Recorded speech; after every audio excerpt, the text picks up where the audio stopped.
6 orang warga negara asing tampak antusias mempelajari seni pewayangan dari Jero Mangku Dalang Lumut Batu. Pemandangan ini terlihat di sebuah rumah yang berlokasi di Jalan Sulatri, Kesiman, Denpasar. Rumah ini merupakan milik Jero Mangku Dalang Lumut Batu yang memang pada Rabu 5 Agustus 2020 mengadakan kelas seni pewayangan dengan jumlah peserta yang terbatas, yakni sejumlah 6 orang.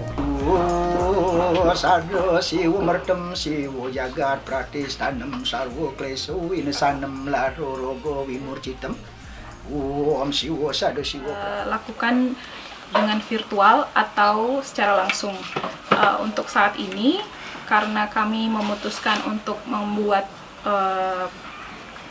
diskusi yang kecil dan personal, jadi kami pikir baik dan masih aman untuk kami mengadakan acara ini atau kelas ini di saat pandemi, terutama karena pemerintah sendiri sudah mengizinkan untuk kita semua kembali beraktivitas seperti normal, tapi tetap dengan seperti jaga jarak, cuci tangan sebelum melakukan aktivitas, dan juga kami semua dalam keadaan sehat, jadi tidak masalah.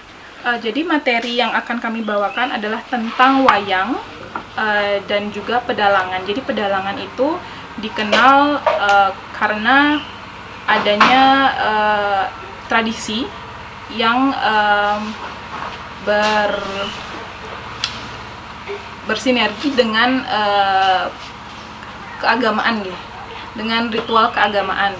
Nanti kami akan menjelaskan, Mangku Dalang akan menjelaskan tentang hubungan relationship antara dalang itu sendiri, wayang, dan ritual yang dilakukan oleh agama Hindu Bali, seperti itu. Jadi kami punya Gedong Suci Pesamuan Agung Bali Spiritual Healing. Itu kami punya banyak klien dan teman dari luar negeri. Kebetulan sekarang kami punya teman-teman pertukaran pelajar dari ISI. Jadi mereka semua datang dari segala penjuru dunia, datang bersekolah di ISI untuk mempelajari kebudayaan kita. Ada teman-teman kami dari Jerman, dari Argentina, dan dari Meksiko, begitu. Dari Rusia. Oh ya, dari Rusia satu lagi.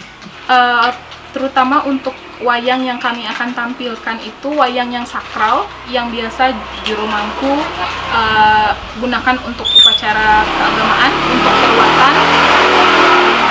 Nah, wayang ini juga adalah wayang yang sangat sakral, jadi tidak banyak jenisnya, tapi hanya yang inti-intinya saja. Terus itu nanti para peserta bisa ambil foto, bisa lihat secara langsung, dan juga akan dijelaskan detail-detailnya. Lalu bagaimana, apakah bisa wayang, mungkin kami akan merencanakan kelas virtual hanya untuk penjelasan tentang wayang saja, tapi karena ini kelas yang spesial dengan langsung ada ritualnya dan langsung ada, jadi kami akan menjelaskan jauh lebih dalam untuk saat ini. Nanti kemungkinan kami akan mengadakan yang ritual untuk hanya penjelasan wayang dalam konteks tradisi di Bali, seperti itu. Karena ini wayang yang sangat sakral, hanya dengan pengeruatan manten ya, hanya dalam pengeruatan saja, itu pun adalah ritual-ritual yang untuk pembersihan orang-orang lokal. Jadi memang cuman warga Bali, yang warga Hindu Bali. Ini adalah event pertama yang kami adakan khusus untuk edukasi dan mengundang partisipan luar, seperti itu. Kalau dari saya sangat ingin terutama teman-teman luar negeri kami itu mengenal lebih baik tentang tradisi orang Bali dan korelasinya dengan keagamaan, ritual keagamaan kami. Lalu untuk menyebarkan lebih banyak informasi agar tetap tradisi ini tetap terjaga. Seperti itu. Kalau dari Guru Mangku,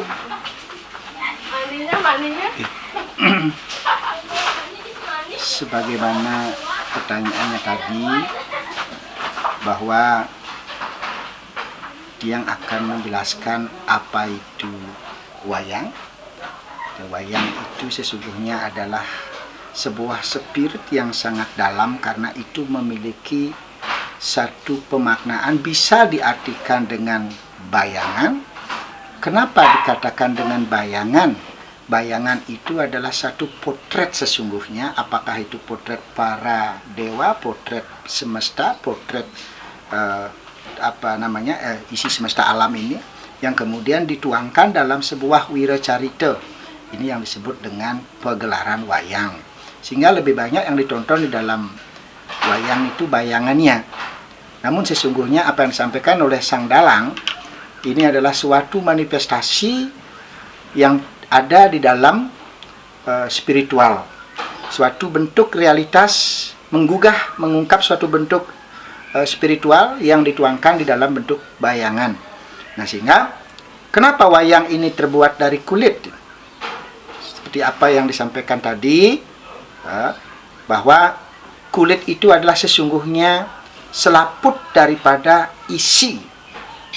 Apa isinya? Itu adalah tentang tatwa, wiracarita yang menggambarkan kehidupan alam dan semesta ini. Nah, oleh karena itu, di dalam mengutarakan satu cerita pewayangan, kita sesungguhnya dihadapkan dengan suatu imajinasi, membayangkan kehidupan semesta alam ini di dalam realitas. Nah, sehingga di dalam dunia pedalangan, maka Sang Dalang ini memiliki suatu metode-metode di dalam mengungkapkannya. Seperti contoh, izinkan dalam kesempatan ini saya mengulas dua kata, yakni da dan lang. Da itu artinya dadi ngaran wenang. Wenang itu artinya Sang Dalang punya kekuasaan penuh mengungkap sesuatu yang sifatnya rahasia semesta, mengungkap sesuatu kesucian-kesucian para dewa yang disebut dengan bahasa langkung. Sehingga ada kata da dan lang. Kemudian saya penggal lagi, yang kedua adalah dal dan ang. Dal itu artinya dalu. Dalu mengandung makna kegelapan. Ang itu memiliki konotasi Brahma yang berarti cahaya. Sehingga Sang Dalang wajib hukumnya mengungkap sesuatu yang sifatnya samar, yang sifatnya dalu, yang sifatnya gelap, untuk diterangkan, untuk dicerahkan. Nah, sehingga saya katakan, pertama tadi ada kata da dan lang, yang kedua ada dal dan ang. Terakumulasi kemudian kedua sifat tadi, da, lang, dan dal, ang, menjadilah dalang. Dalang ini apa? Penguasa dari tiga semesta alam. Kenapa saya katakan tiga semesta alam? Berbuah suah, sebab di dalam dunia pedalangan, di dalam pegelaran itu, Sang Dalang pasti mengungkap dari unsur bur, buah, dan suar. Burnya itu ada di alam bawah, kemudian buahnya ada di alam nyata, dan suahnya ada di dalam spiritual. Sehingga itulah esensi seorang dalang, mengungkapkan sesuatu yang sifatnya spirit sampai teraplikasi di dalam kehidupan nyata. Yang sejujurnya, karena kita tahu di dunia yang serba modern sekarang, di dunia gadget, istilah orang modern, jadi kadang-kadang hal-hal yang sifatnya klasik spiritual ini hampir terabaikan. Nah, sehingga kalau kita bandingkan sekarang, berapa orang sih yang mengambil jurusan pedalangan, berapa orang sih yang ngambil jurusan lain, mungkin perbandingannya teramat sangat jauh range-nya. Jadi harapan yang ingin kita capai dari eksisnya seorang dalang, eksisnya pemahaman akan dalang, yakni untuk mempertahankan satu, bagaimana yang disebut dengan budaya dan kebudayaan. Yang kedua, bagaimana warisan tradisi leluhur kita tetap eksis. karena di wayang itu sesungguhnya adalah syarat dengan filosofi kehidupan, baik dari Eko Permano, Dwi Permano sampai ke Tri Permano yang diciptakan olehnya.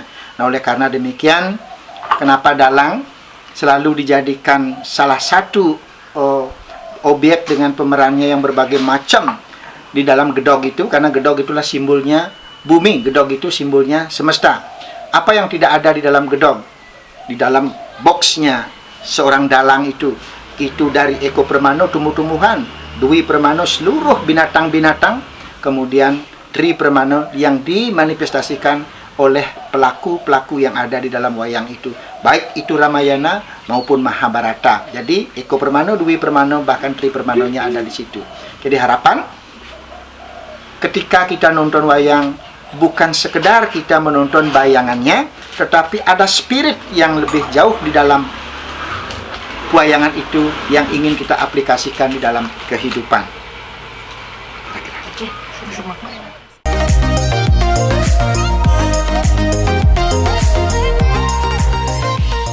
Yuk subscribe akun resmi YouTube Nusa Bali. Jangan lupa like, tinggalkan komentar, share link, dan aktifkan tanda loncengnya. Dapatkan informasi terkini seputar Pulau Dewata hanya di Nusa Bali TV.